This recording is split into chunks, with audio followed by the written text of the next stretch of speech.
लड़ते लड़ते अब हम अनलॉक 2 में प्रवेश कर रहे हैं और हम उस मौसम में भी प्रवेश कर रहे हैं जहां सर्दी, जुकाम, खांसी, बुखार, ये सारे न जाने क्या क्या होता है, मामले बढ़ जाते हैं। ऐसे में मेरी आप सभी देशवासियों से प्रार्थना है कि ऐसे समय अपना ध्यान रखें। साथियों, ये बात सही है कि अगर कोरोना से होने वाली मृत्यु दर को देखें तो दुनिया के अनेक देशों की तुलना में भारत संभली हुई स्थिति में है। समय पर किए गए लॉकडाउन और अन्य फैसलों ने भारत में लाखों लोगों का जीवन बचाया, लेकिन हम ये भी देख रहे हैं कि जब से देश में अनलॉक 1 हुआ है, व्यक्तिगत और सामाजिक व्यवहार में लापरवाही जरा बढ़ती ही चली जा रही है। पहले हम मास्क को लेकर, 2 गज की दूरी को लेकर 20 सेकंड तक दिन में कई बार हाथ धोने को लेकर बहुत सतर्क थे, लेकिन आज जब हमें ज्यादा सतर्कता की जरूरत है तो लापरवाही बढ़ना बहुत ही चिंता का कारण है। साथियों, लॉकडाउन के दौरान बहुत गंभीरता से नियमों का पालन किया गया था। अब सरकारों को, स्थानीय निकाय की संस्थाओं को, देश के नागरिकों को फिर से उसी तरह की सतर्कता दिखाने की जरूरत है। विशेषकर कंटेनमेंट जोन, उस पर तो हमें बहुत ध्यान देना होगा। जो भी लोग नियमों का पालन नहीं कर रहे हैं, हमें उन्हें टोकना होगा, रोकना होगा और समझाना भी होगा। अभी आपने खबरों में देखा होगा, एक देश के प्रधानमंत्री को 13,000 रुपये का जुर्माना इसलिए लग गया क्योंकि वो सार्वजनिक स्थल पर मास्क पहने बिना गए। भारत में भी स्थानीय प्रशासन को इसी चुस्ती से काम करना चाहिए। ये 130 करोड़ देशवासियों के जीवन की रक्षा करने का अभियान है। भारत में गांव का प्रधान हो या देश का प्रधानमंत्री, कोई भी नियमों से ऊपर नहीं है।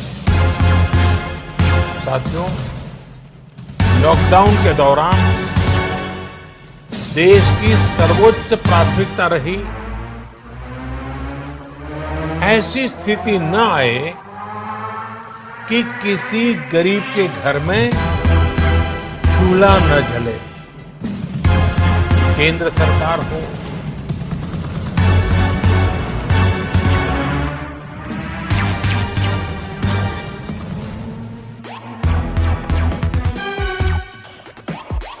राज्य सरकारें हो, सिविल सोसाइटी के लोग सभी ने पूरा प्रयास किया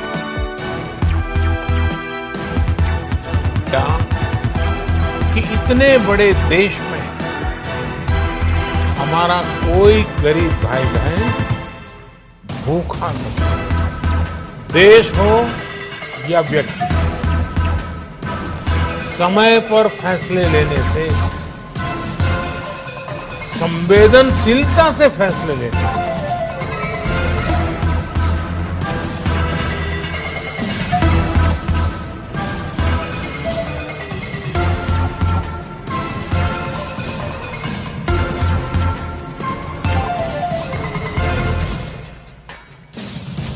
किसी भी संकट का मुकाबला करने की शक्ति अनेक गुना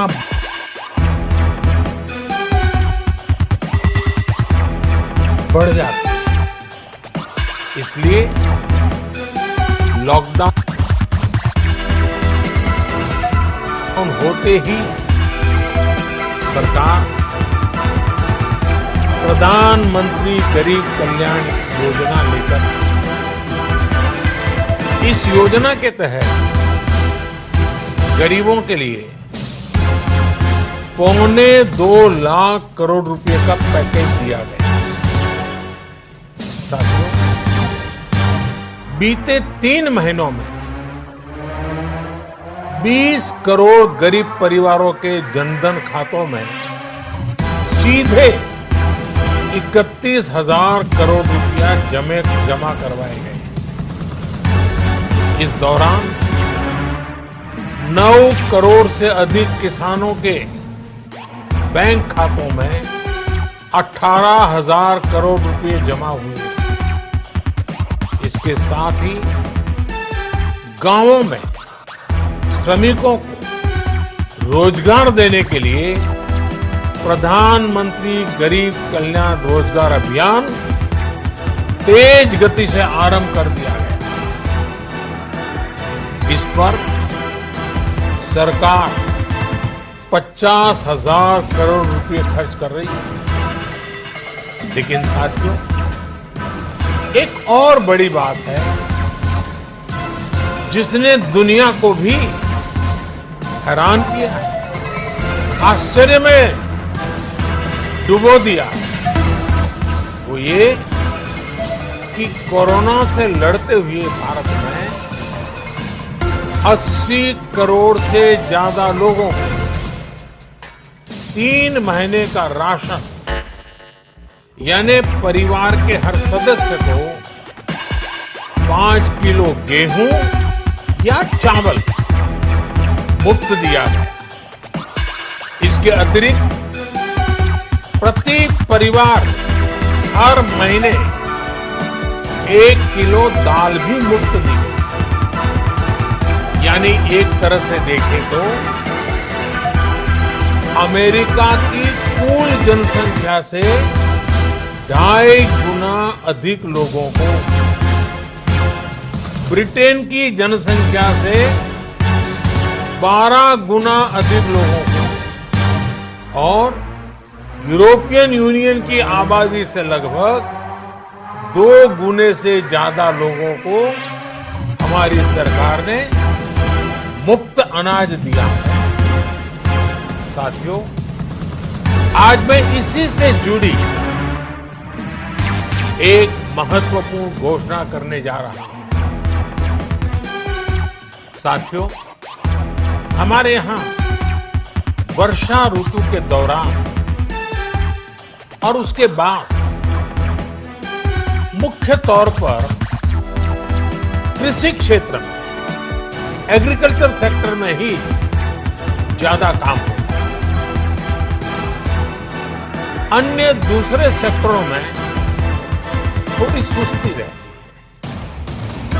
जुलाई से धीरे धीरे त्योहारों का भी माहौल बनने लगता है। अब आप देखिए, अभी 5 जुलाई को गुरु पूर्णिमा है, फिर सावन शुरू हो रहा है, फिर 15 अगस्त आएगी, रक्षाबंधन आएगा, कृष्ण जन्माष्टमी आएगी, गणेश चतुर्थी आएगी, ओणम होगा और आगे जाएं तो काटी बिहू है, नवरात्रि है, दुर्गा पूजा है, दशहरा है, दीपावली है, छठी मैया की पूजा है। त्योहारों का ये समय जरूरतें भी बढ़ाता है, खर्च भी बढ़ाता है। इन सभी बातों को ध्यान में रखते हुए ये फैसला लिया गया है कि प्रधानमंत्री गरीब कल्याण अन्न योजना का विस्तार अब दिवाली और छठ पूजा तक यानी नवंबर महीने के आखिर तक कर दिया गया। यानी 80 करोड़ लोगों को मुफ्त अनाज देने वाली ये योजना अब जुलाई, अगस्त, सितंबर, अक्टूबर, नवंबर में भी लागू रहेगी। सरकार द्वारा इन 5 महीनों के लिए 80 करोड़ से ज्यादा गरीब भाई बहनों को हर महीने परिवार के हर सदस्य को 5 किलो गेहूं या 5 किलो चावल मुफ्त मुहैया कराया जाएगा और साथ ही प्रत्येक परिवार को हर महीने 1 किलो चना भी मुफ्त दिया जाएगा। साथियों, प्रधानमंत्री गरीब कल्याण अन्न योजना के इस विस्तार में 90,000 करोड़ रुपए से ज्यादा खर्च और अगर इसमें पिछले 3 महीने का खर्च भी जोड़ दें तो ये करीब करीब 1.5 लाख करोड़ रुपया हो जाता है। अब पूरे भारत के लिए हमने एक सपना देखा। कई राज्यों ने तो बहुत अच्छा काम भी किया, बाकी राज्यों पर भी हम आग्रह कर रहे हैं कि इसको काम को आगे बढ़ाए। वो काम क्या है? अब पूरे भारत के लिए एक राशन कार्ड की व्यवस्था भी हो रही है, यानी एक राष्ट्र एक ration card, one nation one ration card. इसका सबसे बड़ा लाभ उन गरीब साथियों को मिलेगा जो रोजगार या दूसरी आवश्यकताओं के लिए अपना गांव छोड़ करके कहीं और जाते हैं, किसी और राज्य में जाते हैं।